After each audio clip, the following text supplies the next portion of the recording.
Hello বন্ধুরা, কেমন আছো? আশা করি ভালো আছো। এই দেখো, এটা দিনহাটার প্রপূর্ণ আশ্রম। তো আমি আর মা চলে এসেছি আজকে প্রপূর্ণ আশ্রমে ঝুলানো হয়েছে তো সেখানে দেখতে। আর এখানে পাঠ হয়, তো সেটা আসতে দেরি হয়ে গেছে, তো পাঠ শেষ হয়ে গেছে, তো আরতি হচ্ছে। চলো পুরোটা দেখাচ্ছি তোমাদের।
ঠাকুর আরতি হওয়ার কিছুক্ষণ পর এখানে প্রসাদ দিচ্ছিল, তো সবাই দেখো প্রসাদ নিচ্ছিল।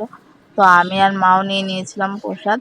তো প্রসাদ খেয়ে আমরা কিছুক্ষণ এখানে বসে আশ্রমে, তারপর বাড়ির দিকে রওনা দেব।